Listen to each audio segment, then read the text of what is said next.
जिल्हा स्त्री रुग्णालयातील NICUला लागलेल्या आगीत 3 नवजात बालकांचा मृत्यू झाल्याची घटना अत्यंत दुर्दैवी आहे। या घटनेच्या चौकशीसाठी आरोग्य विभागाने आयुक्त संजय काटलकर यांच्या अध्यक्षतेखाली 7 सदस्यीय समिती नेमण्यात आली असून 8 दिवसात अहवाल सादर केला जाणार आहे। दोषी आढळल्यावर कठोर कारवाई केली जाईल, कोणाचीही गय घेतली जाणार नाही, अशी माहिती सार्वजनिक आरोग्य व कुटुंब कल्याण मंत्री प्रकाश आंबेडकर यांनी दिली आहे। आरोग्य मंत्र्यांनी घटनास्थळी पाहणी करून दुर्घटनेची माहिती घेतली। समितीकडून व्हेंटिलेटर, वीज यंत्रणा, फायर ऑडिट तसेच इतर संभाव्य त्रुटी व नियमांची सखोल चौकशी केली जाणार आहे। मृत नवजात बालकांच्या पालकांना शासनाकडून प्रत्येकी 5 लाख रुपयांची मदत तर जखमी बालकांच्या उपचारांना खर्च शासन करणार असल्याचेही आंबेडकर यांनी सांगितले। तसेच शासकीय आणि खासगी रुग्णालयातील फायर ऑडिट नियमित व नियमानुसार होण्यासाठी आवश्यक उपाययोजना करण्यात येणार आहे। दरम्यान आरोग्य मंत्र्यांनी डॉक्टर पंजाबराव देशमुख वैद्यकीय महाविद्यालयाला भेट देऊन उपचार घेत असलेल्या नवजात बालकांच्या प्रकृतीची माहिती सुद्धा घेतली। अभी अमरावती में जिस तरह से आज एक दुर्भाग्यपूर्ण घटना को हम लोग सामने जा रहे हैं, जिस तरह से ये घटना हुई है, बहुत ही हम लोगों इस पर खेद व्यक्त कर सकते हैं। जिस तरह से हम लोगों ने लोगों के लिए एक अच्छी हॉस्पिटल हम लोगों ने शुरू किया है और शुरू करने के बाद या ऐसी घटना घट जाएगी तो ये बहुत ही दुर्भाग्यपूर्ण घटना है। इस घटना को जो जिम्मेदार होंगे उनके लिए आज ही हम एक कमेटी बिठाएंगे। कमिश्नर हेल्थ और साथ ही साथ एम्स के उसके मेंबर होंगे, DMR के एक्सपर्ट होंगे, साथ ही साथ उसमें इलेक्ट्रिकल के चीफ इंजीनियर होंगे। 7 दिन में ये कमेटी अपनी जांच रखेगी और जिस जांच में जो कुछ उसमें फाइंडिंग्स आएंगे उस फाइंडिंग्स के आधार पर हम लोग उन पर कार्रवाई करेंगे। सर, इन्क्युबेटरचा टेंडर कोणाला होतं त्याची चौकशी केली जाणार आहे का? याला फायर सेफ्टीच्या काही गोष्टी नव्हत्या, कारण की 2022 मध्ये जेव्हा फुटलेलं होतं हे व्हेंटिलेटर, त्याच कंपनीचं व्हेंटिलेटर आता सुद्धा फुटलं आहे। त्यामुळं 2022 ची पुनरावृत्ती आताही सुद्धा झाली आहे। नाही, या सगळ्याच गोष्टीची चौकशी होईल। मुळातच फायर सेफ्टीचे नॉर्म्स आणि त्याचं ऑडिट झालं असेल तर ते कसं झालं, पार्ट फर्स्ट आहे। मशिनरी जर असतील तर त्या मशिनरी अशा पद्धतीच्या योग्य होत्या की अयोग्य होत्या, या सगळ्या गोष्टींची चौकशी होईल। या 8 दिवसांच्या मध्ये या सगळ्या चौकशीच्या अहवालामध्ये प्रत्यक्षात सगळे एक्सपर्ट्स आपल्या करेक्ट अशा पद्धतीच्या ओपिनियनने आपली फाइंडिंग्स काढतील। त्या फाइंडिंग्स प्रमाणे त्या सगळ्यांच्या वरती आपण आरोप निश्चिती फायर फॉगस जे होते ते सुद्धा बंद होते। जर फायर फॉगस सुरू असते तर काही प्रमाणात आग विझली असती। अगदी बरोबर आहे। एखादी ज्या वेळेला आपण ही आस्थापना सुरू करतोय त्यावेळेला त्या आस्थापनेमध्ये ह्या सगळ्या गोष्टी असणं अपेक्षितच आहे आणि जर ते झालं नसेल चालू तर का नाही झालं चालू, पण प्रत्यक्ष याच्याबद्दलची जी काही एक्सपर्टची टीम आहे त्या एक्सपर्टच्या टीमचं ओपिनियन घेऊन आपण त्याच्यावरती पुढे सायरन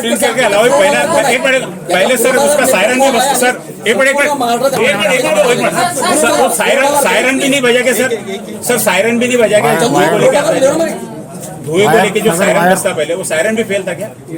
पानी तो दूसरा पार्ट है, उसके पहले पार्ट यदि धुआं निकलता तो सायरन भी आता है। बिल्कुल ठीक है, वो भी फेल हुआ। बिल्कुल आप बराबर बोल रहे हैं। सायरन तो पहले बजना ही चाहिए, उसके बाद स्प्रिंकलर की बात।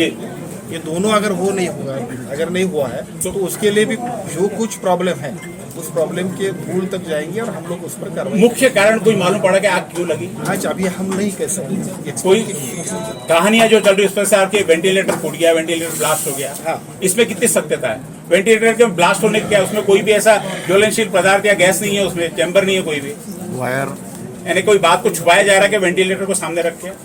आणि ज्या कंपनीचे व्हेंटिलेटर ठिकाणी आपण घेतो आहे तिथे जिथे आता घटना घडलेली आहे त्या सुरक्षितता विभागातून घडलेली आहे, तिथेच व्हेंटिलेटरमध्ये प्रॉब्लेम येतो आहे। आणि 2023 मध्ये पण याच कंपनीला गोंदिया में भी यही आया था प्रॉब्लम।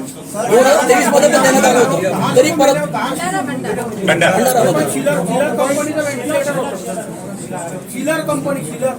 नहीं, लेकिन वेंटिलेटर में आग लगने के लिए कुछ नहीं है ना। वेंटिलेटर क्यों सामने आ रहा? वेंटिलेटर में आग लगने के लिए ऐसा कुछ नहीं सर। माझी आपल्या सगळ्यांना विनंती आहे की जी घटना घडली ती अतिशय दुर्दैवी आहे। त्या घटनेतल्या दुर्दैवीपणातनं काही गोष्टी आम्हाला शिकायला लागतील आणि काही गोष्टींबद्दल जे याच्यामध्ये दोषी असतील त्यांना सुद्धा जबाबदार धरावं लागेल। मग व्हेंटिलेटरचा विषय असेल, इलेक्ट्रिसिटीचा विषय असेल, आमच्या यंत्रणेतले दोष असतील, जे दोषी असतील त्या कुठल्याही दोषीची गय केली जाणार नाही। कारण जी घटना घडली आम्ही बाकी सगळं करू, परंतु त्या 3 मुलांचं आणि त्यांच्या कुटुंबियांना आम्ही नाही काही करू शकत. याच्या इतकं दुर्दैव होतं. ज्यांना टेंडर दिलं त्यांना हो. blacklist करण्यात येईल का? ज्यांना टेंडर दिलं होतं त्यांना ब्लॅकलिस्ट करण्यात येईल का? बिलकुल. आणि त्यांनी टेंडर कुठून घेतलं? सर कोणी एक घेतलं? रिक्वेस्ट है, इसमें क्या जिल्हा कोई एखादा पत्रकार आपके समझ में नहीं आ सकता. टेंडर किती कोटीचं टेंडर होत आहे संपूर्ण महाराष्ट्रात? या सगळ्या गोष्टींची माहिती येईल आपल्यासमोर. टेंडर जे असेल त्याच्यामध्ये जे दोषी असतील त्या सगळ्यांच्यावरती कारवाई होईल. ती कारवाई व्हावीच लागेल. कारण अशा सर विशेष म्हणजे सर 6 तारखेला वॉरंटी पिरियड मध्ये ते व्हेंटिलेटर होतं. 6 तारखेला संबंधित कंपनीकडून ते तपासणी करून घेतल्या गेलं आणि आज आता 21 तारखेला आज 15 दिन बाद. ही घटना घडलेली आहे. ते कंपनीचे अधिकारी येऊन तपासून गेलेले आहेत, तरी प्रॉब्लेम झालेला आहे. तर तुमच्या चौकशीमध्ये हाही मुद्दा अधोरेखित कराल भविष्यामध्ये. 6 तारखेला 6 तारखेला येऊन गेलेला आहे. इंस्पेक्शन हो गया उसका 6 तारीख से. अच्छा 15 दिन बाद ये वापस प्रॉब्लम आता है. सर फायर ऑडिटचं या कंपनी 21/8 ला फायर ऑडिट संपलं होतं. त्यानुसार मनपाने वारंवार 17 तारखेपासून यांना नोटिसा दिल्या होत्या, तरी 21 तारखेला फायर 23 तारखेला ही घटना घडली. 17 तारखेला फायर ऑडिट संपल्याची मुदत फायर ऑडिट नाही आहे. आणि सीएस कार्यालयाने ते पीडब्ल्यूला पण कळवलं, पण त्याच्यानंतरही त्याची दखल घेतल्या गेली नाही असा एक मुद्दा आमच्या ऑब्झर्वेशनमध्ये आला. तुमची काय माहिती आहे त्यात? शासकीय यंत्रणेतल्या सगळ्या आस्थापनांच्या मध्ये मध्या टप्प्यात ज्या पद्धतीची भंडाऱ्याची घटना घडली, त्याच्याही पूर्वी काही खाजगी हॉस्पिटलमध्ये घटना घडल्या. त्यानंतर ऑडिट आपल्याला फायर ऑडिट बद्दलचे आपले रूल्स क्लिअर आहेत.